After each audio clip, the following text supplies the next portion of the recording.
Welcome back to Florida Living with Neil Archer. Everything real estate with a little other stuff thrown in. Well, as you know, every week we have a different guest, and a couple of weeks ago we had Steve Luxton from CL Kitchens, and this week we have his lovely wife, Julie Luxton. Julie, welcome. Thank you very much. Glad to be here. Good to see you. So I've been to your house, and I see that your house is wonderful, and you're an interior designer. That I am. So tell me a little bit about what you do, how you got into it. How long have you been an interior designer? I've been an interior designer for 25 years, which is a very long time. I've seen the industry change over time as well. I went to Texas Christian University and got a Bachelor of Science in Interior Design, and then also have a Bachelor of Fine Arts in Classical Ballet. I ended up in Florida because I was a dancer for Royal Caribbean Cruise Lines, and I know Neil worked on ships as well way back in the day. And then in my late 20s decided it was time to get serious about my interior design career, so went back at it, and here I am, still doing it. 25 years, so you've seen some changes for sure. Oh yeah, the industry's changed considerably, particularly because of the internet, which wasn't really, as strong as it was back then, and people's ability to source things on their own, purchase things on their own, get them quickly, free shipping. It's changed our whole industry.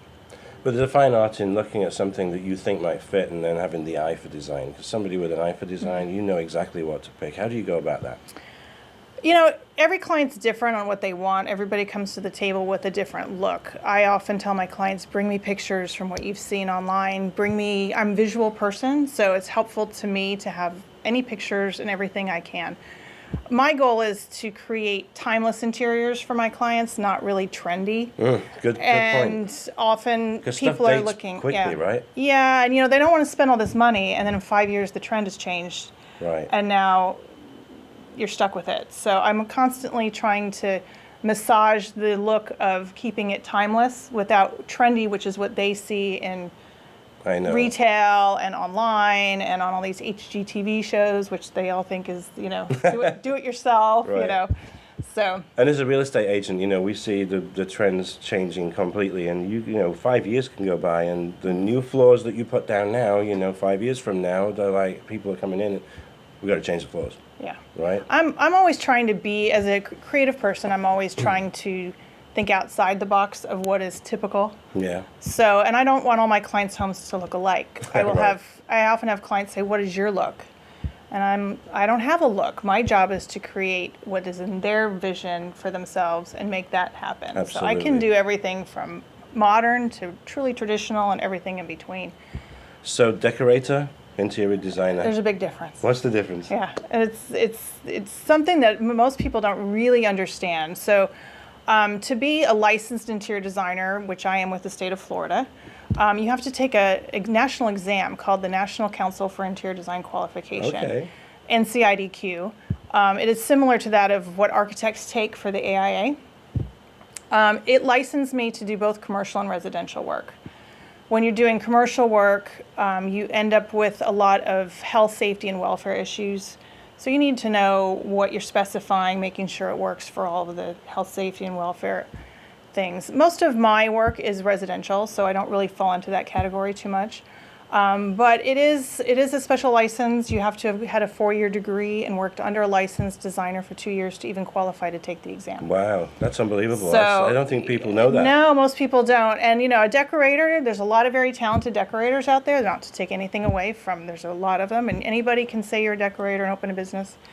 But my knowledge goes beyond just decorations. It goes into structure, reading floor plans, knowing if I can move a wall, plumbing and electrical requirements, all of those things that really, when working with a builder, which I often do, is a great asset to be able to know what we can and can't do. That's fantastic. So I've seen some of your posts, where you've been flying up to New York and you're staying in a penthouse overlooking Central Park. And so I think there's a misconception that an interior designer, is hired by the ultra wealthy, the multi-million-dollar. It's not necessarily the case, Absolutely not. Right? No, and I think a lot of my friends even, I can't afford a designer. And actually, you save more money and make your money go further with a designer, which I know makes no sense. But as a designer, I'm buying wholesale from every major manufacturer. I'm not buying retail. So the stuff that they see online, it's I buy different websites. From that upholstery company. I'm buying directly from them. So I've spent 25 years gathering all my sources and my ability to buy and good purchasing power. Yeah.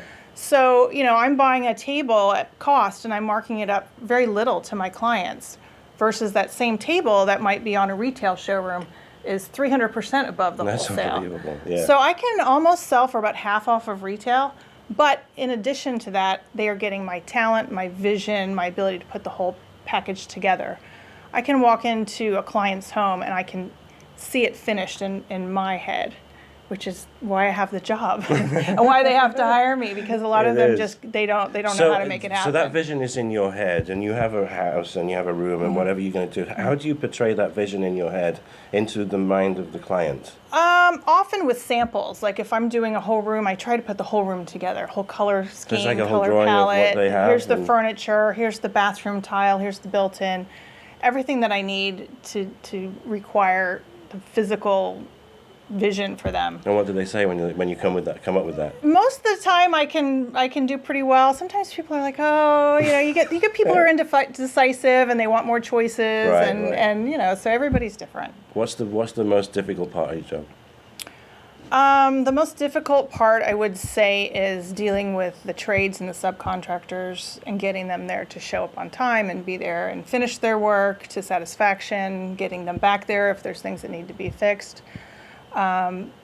Just coordination. I got multiple jobs going on at once. You have to be a really good multitasker and juggle a lot of balls and keep on the phone and keep everybody happy. And that's the hardest part. Yeah. But what's nice for me is that at the end of the day or at the end of the month or the year or however long it's taken for these projects, I have something to show for my time and my effort and my talent. Exactly. And that's the reward, to see that, something to show for your efforts. How many properties do you think that you've been involved in? Over the years? Yeah. Guesstimate. I'd say 300, 400. Oh, wow, that's a lot. Yeah. And they're all different. Some are small. I have clients now, I've been doing this long enough, that are repeat clients that, I finished their house 20 years ago, and now, thank God, times have changed. So they're wanting to redo and fix and remodel. And Yeah. Very cool. How do you see the industry changing in the future from what it is now? The internet has made a huge impact, like I said previously, because people's ability to purchase themselves. So what they don't realize, they're still spending more money than they should in doing so, but people like to feel in control of that. So it's changing how I work with people that want to purchase on their own. It changes how I develop my business. I have to be a little more internet savvy myself.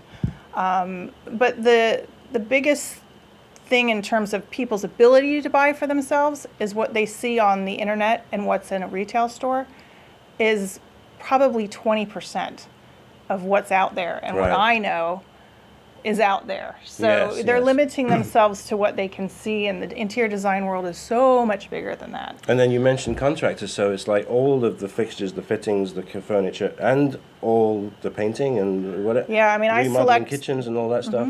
Everything is all I like in to one. be involved if it's new construction or remodel from the beginning, because it makes for a more cohesive project. So like a new build, if somebody's building a brand new home and they've got the layout, everything, you want to be there from the get-go. I like to be there from architecture. Oh, yeah. Wow. Yeah, and often the best projects start out that way, because then, architects are coming to the plans with their own set of visual skills, but they don't actually put furniture always in place, or they haven't had those conversations with the client of, all right, you have a home office, but where are you putting your desk? And now we need a floor outlet. That needs to be put in at slab. That can't be done after the fact. So we really have to have a furniture plan early on in the process to be able to work with the builder and develop all their needs. And I do tile details, kitchen design, ceiling designs, electrical review, electrical plans, plumbing plans. My builders involve me in what color roof tile are we going to do? What color are we painting the house? And then recently I've ventured into landscape, and they end up coming to me for all the aesthetic decisions. So, and cohesively, that all has to work together down to hinges and door hardware and cabinet hardware and all of it. So I like to be involved in all of it if I can be. It sounds expensive. And I think that's another misconception that people think, doing it yourself, right? Mm-hmm. People think it's expensive, but you work in different budgets, right? I certainly do. I have price points of everything from furniture to art, lighting, accessories, building materials, all over the place. So I have some over here for these people, and people that want to just spend the limit, there's something for everybody in Yeah. this industry. I'm sure that a lot of people are very happy to have had your services and looking at what they have now, and obviously that whatever you do, you come to the table and whatever they had in their mind, you kind of blow their mind away. And now you have an asset that is worth more money too, because you've sure. made these. And what's changes. nice is I make nice relationships with my clients. I often get referrals from my clients for other work because it's very personal, my industry. I know where they keep everything in their house. I know where everything is, and it's my decision making for them is not personal. Right. It's aesthetic, and that's when people are making decisions for themselves, it becomes personal. So I kind of diffuse that whole making it personal. Yeah. And I bet the best part of the deal, the business for you, is when it's done and it's completed. And then the client, do you do the thing on HGTV where they, you close Big their reveal. eyes and now you bring them in? I wish it was that easy, it's not but like no, sometimes it trickles in and then it trickles out. It doesn't all happen Really? at once. And they see little bits here and little bits there. You can't it's do not- the big reveal. It's not ideal. I'd love to be able to do that, but that's not practical, unfortunately. But they're absolutely thrilled. Yeah, most of the time. Unbelievable. So if this is something that you guys are interested, doesn't matter what house you have, doesn't matter what budget you have, Julie is the person that you need to talk to, because I've been to her house and what she's done with her house, and it's funny because Steve, that was here a couple of weeks ago, has downstairs, which is another thing completely, and you have it upstairs. Yeah, and we're it's beautiful. kind of two-level house. He has his man cave on the first does, floor, and and it's the rest of us unbelievable. live in the reality on the second floor. So Julie, if people need to get a hold of you, how can they get a hold of you? Call me directly on my cell phone at 561-777-6808. J. Luxton Design. We're located in Jupiter, Florida. Fantastic, Julie. Thank you so much for Thank you coming much, in. I've Neil. learned such a lot Appreciate it. about everything that you do. Thank you guys for joining us. We'll see you next week. Thank you.